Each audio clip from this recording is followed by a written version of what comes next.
this guy's a horrible, evil, dangerous predator. Someone just randomly breaks in your house and assaults you, you're just like, well, there's a potential for anything.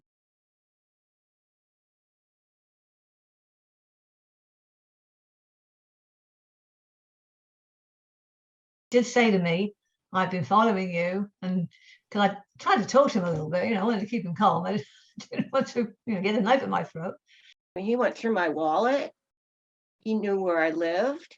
He knew my name. I didn't know him. If you get robbed or somebody steals your car, you tell everybody, oh my gosh, got robbed today, got mugged, somebody stole my purse. But when you get raped, you don't really want to tell anybody.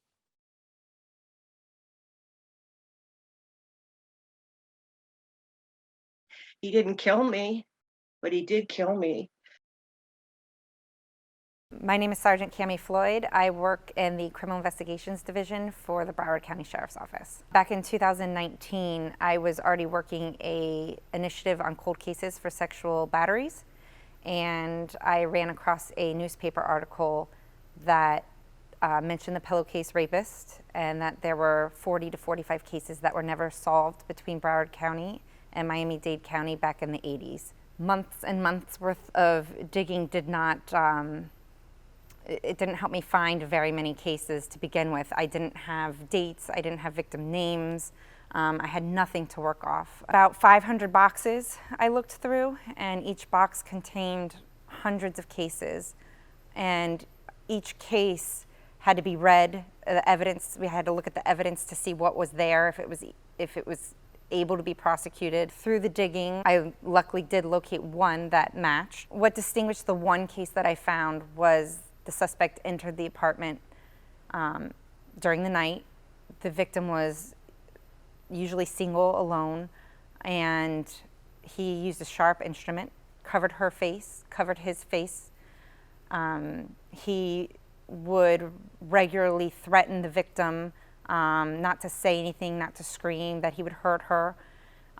He would sexually batter her and choose an item from within the residence to secure her, either both hands and feet or just hands.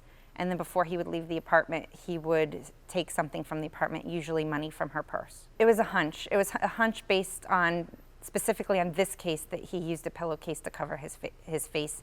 And at no point was she able to identify who he was because she didn't know what he looked like. With that, I was able to go to our crime lab, and with the help of our crime lab, locate in a freezer some specimens that belonged to other victims that had a list of names that we believed to be related to the Pillowcase Rapist. There was a list of 8 names, and it showed a connection between Broward County and Miami-Dade back in the 80s and 90s, where we were working together to try to identify who the Pillowcase Rapist was. At some point in the 90s, the task force that was put together hit a dead end. They had no new information coming forward. There were no new cases, no witnesses, no victims, nobody who could provide anything. So those cases sat until we received the technology that we have today that was able to solve that. So at the time, all we had was blood typing. With this new technology that we have, we were able to retest the specimens and get a full DNA profile of our suspect. Once we started testing, and we were into 2020, Miami-Dade released an article that they had arrested Robert Koehler. At that point, since we knew we had an identifiable person, we were able to write a search warrant and obtain another swab from Robert Koehler that matched our DNA type that we were able to pull from our specimens in the freezer. From the DNA that we were able to pull from our evidence, with 100% certainty, Robert Koehler's DNA matches the DNA from every one of our victims.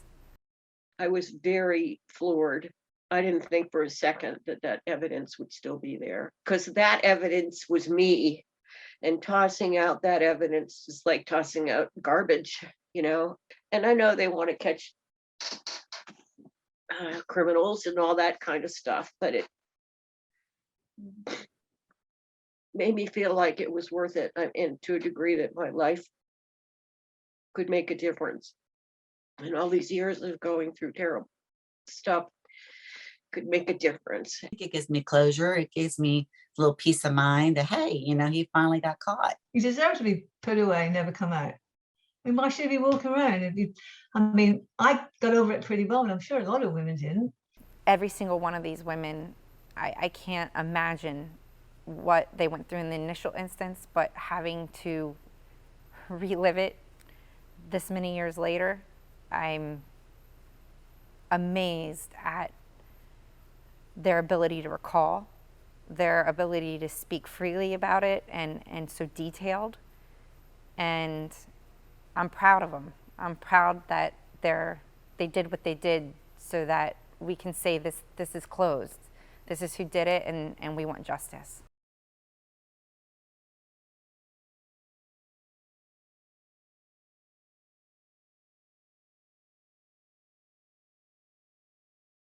The hard thing is, I wish that more people came forward, because he did this to so many people. I hope they all come forward, and I hope once they realize that there were so many other people he did this to, maybe they'll feel better about what happened and maybe be more forthcoming. Definitely encourage them to come forward, because their voice is important, and it's important to realize, after so many years, you can still get justice. I believe there's multiple cases in these boxes that we haven't identified as the pillowcase rapists, but they're there, and we need the victims to tell us what happened to them to find them.